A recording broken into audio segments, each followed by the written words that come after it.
Olá pessoal do segundo ano, bem-vindos a mais uma aula de biologia sobre o reino das plantas. Hoje nós faremos a correção, tá? Sobre o capítulo 24, as briófitas e as pteridófitas, que é o segundo capítulo de plantas do segundo ano da apostila Pitágoras. Bom, esse módulo aqui irá tratar das plantas que não têm sementes, ou seja, as plantas criptógamas. O livro acho que não chega a citar esse nome criptógamas, mas é um nome muito comum de se ouvir. Cripto vem de escondido, você lembra da cripta, né? Da sepultura, onde que fica escondido o corpo. Criptó e gama semente, ou reprodução. Criptógama significa reprodução escondida, ou semente escondida, porque na verdade nem semente tem. É uma reprodução não tão visível como das plantas mais evoluídas. Bom, e para começar essa correção, nós veremos agora essa questão dissertativa. Pode-se perceber que o tronco está coberto por uma camada verde de consistência aveludada. Na verdade, essa camada que parece veludo verde é constituída por plantas bem pequenas. Que plantas são essas? Logicamente, são os musgos, tá? Os principais representantes das briófitas. A gente tem que tomar muito cuidado, que tem algo muito parecido com fungo, para quem é leigo, que são os líquens, que é aquela associação, aquela simbiose entre algas e fungos, que formam uma espécie de casquinha verde de diferentes cores na casca da árvore, geralmente verde claro. Não é musgo, tá? O musgo você percebe visivelmente o rizóide e o cauloide dele visíveis, os filóides. Formam tipo um abeludado e não uma casca tão lisa como os líquens. É fácil de perceber na prática. B. Por que essa camada verde torna-se bem evidente em épocas de chuva? Bom, é porque essas plantas mais primitivas, elas têm um crescimento somente em locais úmidos, porque elas dependem da água para reprodução. O gameta masculino, que é um pterozoide, só chega até o feminino para ter fecundação se tiver água, porque ele vai, vamos dizer assim, nadando. E outro motivo é porque, como não tem vasos condutores de seiva, essas plantas não crescem muito e o transporte é por difusão, e a água é necessária para que esse processo ocorra de forma eficaz. C. Briófitas e pteridófitas são plantas muito comuns e várias delas têm importância ecológica e econômica. No entanto, poucas delas têm importância para a agricultura. Que atributos lhe faltam para que sejam úteis à agricultura? Bom, galera, eu pelo menos nunca vi ninguém comer musgo, né? São plantas que não crescem muito porque não têm vasos condutores e, portanto, elas não têm fruto, logicamente, não tem semente que não vai ter fruto, que fruto é a estrutura que cobre a semente. Então não tem essa questão dos frutos, que é interessante para a agricultura também. Ok? Não tem frutos nem sementes. Se tivesse vasos condutores, cresceria mais, teria pelo menos uma folha verdadeira que daria para comer. Bom, depois eu vou pesquisar se dá para comer briófita, eu realmente não sei.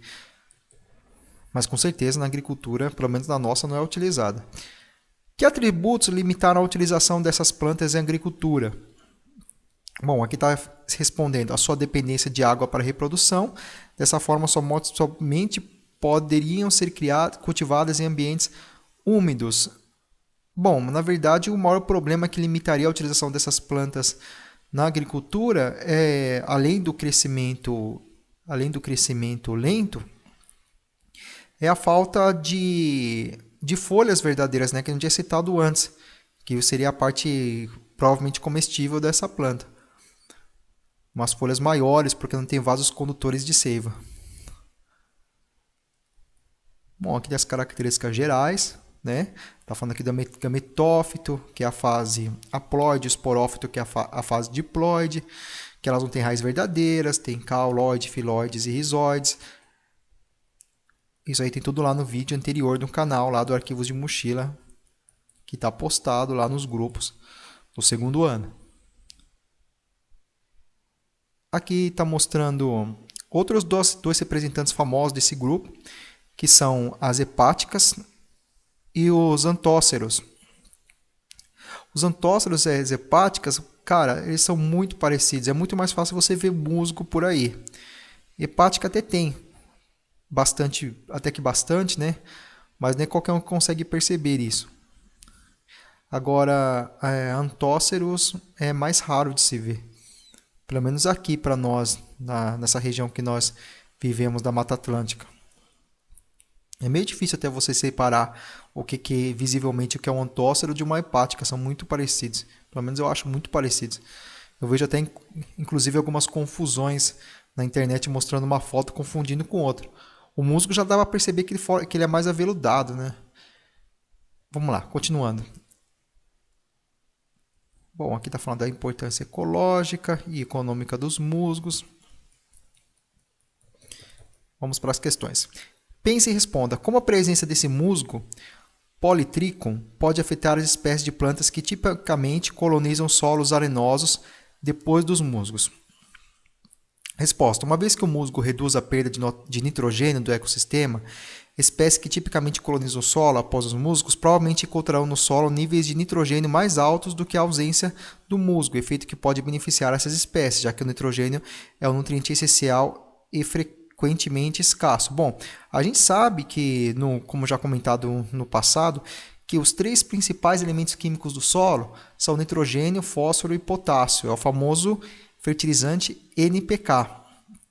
E os musgos, olha só nessa tabela aqui, nesse gráfico, desculpa, como um solo com musgo ajuda na fixação de nitrogênio. E como nós sabemos, os musgos são espécies colonizadoras, são espécies pioneiras e pioneiras primárias. Os musgos liberam nos seus rizóides, que é a espécie de raiz, vamos dizer assim, dos musgos, quando estão nas rochas, esses rizóides com substâncias ácidas que vão degradando, formando sedimento. Dessa forma, futuramente, haverá solo para que novas plantas cresçam. E também nesse solo vai estar contido mais nitrogênio devido à fixação dos musgos. Então, está aí uma importância aí dos musgos, colocar nitrogênio no solo, um dos 3 principais elementos de fertilizante. Depois nós temos aqui uma curiosidade que é o esfagno, que forma as turfas. As turfas são formadas por musgos, né, desse gênero esfagno, que são utilizados em alguns lugares, inclusive como forma de combustível. E também essas fugas, essas turfas, elas ajudam na conservação de certos organismos, mumificando, como por exemplo nessa múmia aqui, nossa, fantástica, muito bem conservada, 100 anos, de 405 a 100 anos antes de Cristo, mais ou menos, devido às condições ácidas e pobres em oxigênio causado pelo esfagno. Tá? Alguns lugares usam esse de combustível, esse gênero esfagno, que formam as turfas. Só que, galera, uma coisa importante. Isso aqui, essas turfas aqui, você não vai encontrar aqui no Brasil, pelo menos eu nunca vi. E o motivo é simples. São plantas de zonas temperadas, locais entre os polos e os trópicos, onde a temperatura é mais bem definida entre inverno e verão. Verões muito quentes, invernos com neve. Então, não existe de forma, pelo menos, abundante no Brasil. Creio eu que não existe, inclusive, nenhuma espécie realmente que viva aqui. Aí tem as questões. 3. Após a leitura desse texto, pense e responda. As turfeiras poderiam ser cultivadas no Brasil como uma alternativa aos combustíveis derivados do petróleo? Justifique sua resposta. Bom, galera, como já dito, não, por causa do nosso clima, que é tropical e não temperado. Aqui tem o ciclo reprodutivo de um musgo, né? A fase de gametófito, que é a fase haploide, a fase de esporófito, que é diploide, nessa alternância de gerações. Nós temos essa explicação todinha lá no vídeo, Reino das Plantas, parte 1. E aqui está mostrando as pteridófitas, que são o próximo grupo depois das briófitas, são as primeiras plantas com vasos condutores, muito famosas devido às samambaias, né? Inclusive, ptero significa feto, e fita, planta feto, porque uma samambaia, quando está crescendo, lembra um embrião, um feto encolhido. Bom, dentro da divisão das pteridófitas, uma coisa interessante aqui, tá? A gente fala reino das plantas, só que o reino das plantas, geralmente a gente não fala filos abaixo de reino, a gente geralmente fala divisão. É interessante até que essa tabela está falando filos, mas geralmente fala divisão ao invés de filos. Uma curiosidade é que na classificação atual, a divisão das pteridófitas não é uma divisão verdadeira, né? É um grupo, né? Como se fosse um superfilo, uma superdivisão, e dentro existem 4 divisões, 4 filos, que é a pteritófita, licofita, esfenofita e psilofita. Mas, galera, na boa, na questão de vestibular, na maioria das vezes, só vai cair a questão de chamar de pteridófita. Bom, o filho pterófita, o mais importante, é o único que nos interessa. Tal. Aqui está falando exatamente isso, que é o importante para o estudo são o filo pterófita, ou a divisão pterófita, que é um grupo de pteridófitas, representados pelas samambaias. E nós temos muita abundância disso, porque nós vivemos na Mata Atlântica, que é um local muito úmido. E como já dito, precisa nadar o gameta masculino até chegar no feminino. Aqui nós temos a famosa samambaia açu, que parece inclusive até uma árvore, é uma planta muito primitiva, que para crescer 1 metro demora cerca de 50 anos, é de onde se retirava o xaxim, é proibido a retirada delas.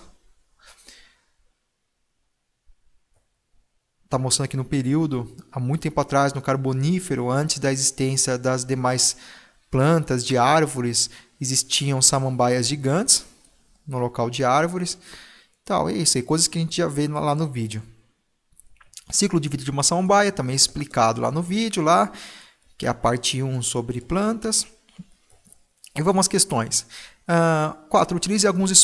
Utilize alguns esporos na experiência e guarde os demais na gaveta da geladeira. Esmague os soros cheios de esporos e coloque sobre um pedaço de cascas de coco bem úmidas. Não deixe a casca de coco ressecar para não comprometer a germinação dos esporos que necessitam de lugares úmidos. O que aconteceu depois de alguns dias? Bom, quem conseguir fazer essa experiência, quem conseguir, isso é bem difícil, principalmente porque está de quarentena, não dá para sair pegando essas coisas. Algumas pessoas podem ter em casa, seria uma experiência interessante. Quem sabe quando voltar das aulas a gente faz. O que acontece depois de algum dia, o certo de acontecer é que esses esporos devem germinar, originando pequenos prótalos verdes interessantes de se ver com uma lupa. E desses prótalos sairão as outras estruturas, né, para formar uma samambaia adulta. B. Observe os gametófitos jovens com uma lupa e faça um desenho deles. Bom, galera, nós não temos como fazer essa experiência nesse momento, então vamos pular essa parte. E aqui tem o ciclo de vida das plantas, a fase diploide e a fase diploide, ou seja, aplonte e diplonte. A fase haploide, que é um N, só tem um cromossomo de cada, né? É como se fosse a fase dos gametas, por exemplo, espermatozoide, que é haploide, só tem um N. Bom, e a diploide é como se tivesse um par, é quando você tem um par de cada tipo de cromossomo, como nas células somáticas, as células normais do nosso corpo. O interessante é que as plantas têm essa alternância de gerações. Elas passam uma parte da vida, não todas, né? Estamos falando aqui de pteridófitas, passam uma parte da vida como haploide e outra parte como diploide. Ambas as criptógamas, tanto pteridófitas quanto briófitas. Bom, então vamos lá. Indivíduo haploide ou gametófito, tá? Gametófito, gameta é um N, então é haploide. Que produz, logicamente, o gametófito produz gametas. Por exemplo, o gameta masculino é um anterozoide. E forma gametas através do quê? De meiose? Não, né? Já é aplonte, já é haploide, já é um N. Não vai fazer meiose, não vai dividir no meio de novo. Então vai formar gametas por mitose. Olha que diferente da gente.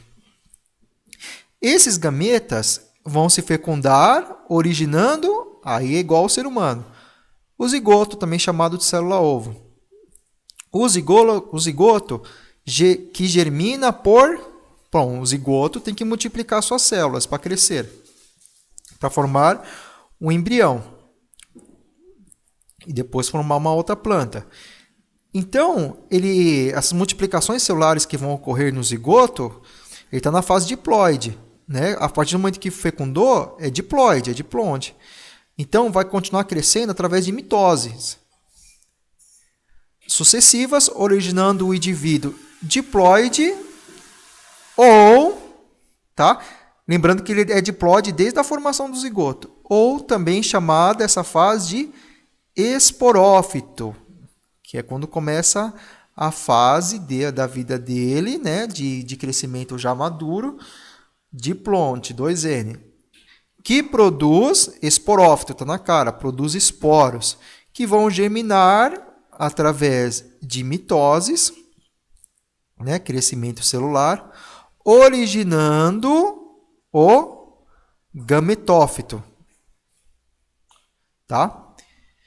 Esses esporos eles vão sofrer meiose para formar células haploides que vão sofrer mitose e formar o gametófito. Tá com dúvida disso? Volta lá no videozinho, o Reino das Plantas, parte 1. Assistam e vejam essa parte da reprodução que é muito importante. Bom, vamos para as questões vestibular. PUC. A partir da germinação de esporo de samambaia, resposta. Origina-se a geração haploide de seu ciclo de vida. Quando você tem o crescimento após a germinação do esporo, você vai gerar a parte haploide. E essa questão da parte haploide é que vai formar depois os gametas, continuando o ciclo de vida, que nem a gente viu no desenho anterior. Voltando, é importantíssimo vocês estudarem aquele desenho. Se tiverem dúvidas, perguntem. Vejam e revejam o desenho até entender. Escrevam no papel, que é importante fixar esse conhecimento. Tem uma parte que é confusa em plantas, é a diversidade na reprodução. Briófitas, pteridófitas, gímneo e angiospermas. Então tem que estudar bastante. 2. O FSM. Na passagem evolutiva de plantas aquáticas algas verdes para o ambiente terrestre, alguns cientistas consideram as briófitas as primeiras a apresentarem características que permitiram que as plantas invadissem esse tipo de ambiente. No referido grupo, briófitas, uma dessas características é o surgimento de rizóides que assumiram as funções de absorção e fixação. Como vocês sabem, algas não são plantas. No passado até algumas foram consideradas plantas, na classificação atual não. E algas não têm nenhum tipo de raiz. As briófitas não têm raízes verdadeiras, porque não têm vasos condutores verdadeiros, mas têm rizóides, que já servem para fixar. Tá? E nessa questão da fixação também absorvem coisas do substrato. Isso aqui é uma característica importante evolutiva. Opa, vamos voltar aqui. 2 é... Continuando.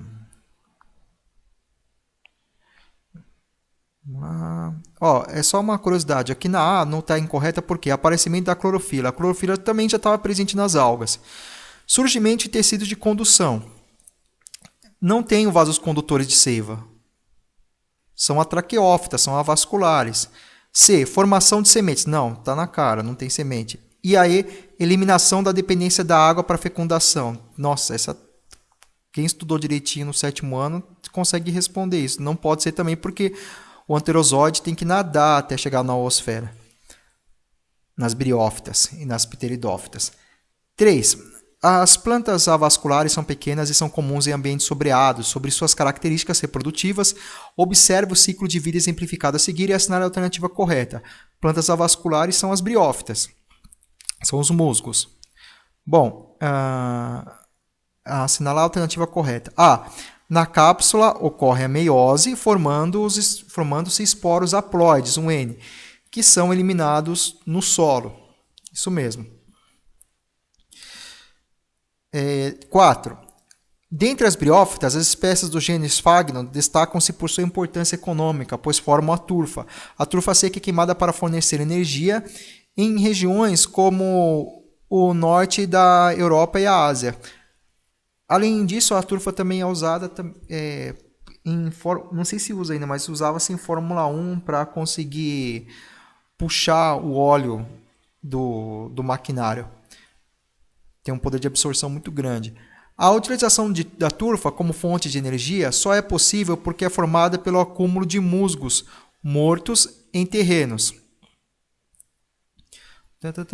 Aí, qual que é a pergunta? Em terrenos de que tipo, né? Ela é acúmulo de musgos mortos em terrenos, como nós já vimos lá no desenho, lá no quadrinho lá, né? Que tinha a múmia conservada em terrenos pantanosos, com pouca disponibilidade de oxigênio, um ambiente anóxico. A baixa concentração de oxigênio impede que os micro-organismos decomponham o vegetal e liberam carbono para a atmosfera. 5. Em relação aos musgos e samambaias, as afirmações a seguir estão corretas, exceto... Vamos ver. Musgos não têm soros, está correto. Musgos não têm soros, quem tem soros são samambaias. B. Somente em musgos o esporófito é preso ao gametófito. Verdadeiro também. Somente no musgo o esporófito vai ficar em cima do gametófito, como se fosse uma plantinha em cima da outra. C. Ambos são criptógamos. Sim, ambos não têm sementes. Nas samambaias, a fase assexuada é mais vistosa. Sim, a fase assexuada é a fase que nós temos, o que nós chamamos de samambaia comum, que a gente vê por aí. Os órgãos de ambas são apenas raízes, caulas e folhas. Não, raízes, caulas e folhas só existem em plantas traqueófitas, tem vasos condutores. E musgos não têm vasos condutores. Samambaias têm, musgos não. 6. Ao longo da história evolutiva das plantas, surgiram diversos caracteres que possibilitaram a conquista do ambiente terrestre. Essas novidades evolutivas podem ser reconhecidas nos grupos atuais de pteridófitas e foram determinantes para que os vegetais ocupassem definitivamente o ambiente de terra firme. Apresente 4 características das pteridófitas consideradas novidades evolutivas em relação às briófitas e suas funções. É como eu sempre falo para vocês, tem uma coisa na biologia, é a questão evolutiva comparativa. Sempre tentem procurar dentro daquele grupo mais recente quais são as novidades evolutivas. Tipo assim, poríferos, que são as esponjas do mar, aí vieram os quinidários, que são as águas-vivas. Qual que é a novidade evolutiva? Quais, por exemplo? Quinidários tinham neurônios, esponjas não. Quinidários têm tecidos verdadeiros, esponjas não. Tipo isso, essas questões, sabe? O que um réptil tem que um anfíbio não tem? Réptil tem ovo com casca e pele seca, que permitiu que eles vivessem longe da água. Anfíbios não. Ok? Inclusive, a gente dá para fazer até uma analogia entre briófitas e pteridófitas e anfíbios, né? São ambos seres os primeiros de cada grupo a saírem da água, né? Os primeiros representantes, mas ambos ainda dependem muito dela. A gente pode dizer que as briófitas e as pteridófitas são como se fossem os anfíbios do reino vegetal. Bom, vamos lá. Coisas que apareceram nas pteridófitas que as briófitas não tinham. A primeira, mais fácil, é o tecido condutor de seiva, né? O tecido vascular. As raízes, os caules e as folhas também são as outras 3 coisas que apareceram nesses seres, né? Nas pteridófitas.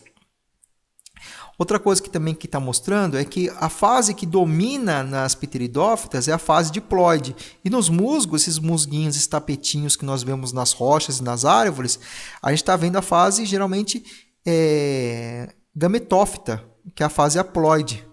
Né? Ao contrário, na evolução a partir das pteridófitas, a fase duradoura é esporofítica, é a diploide, assim como nos animais.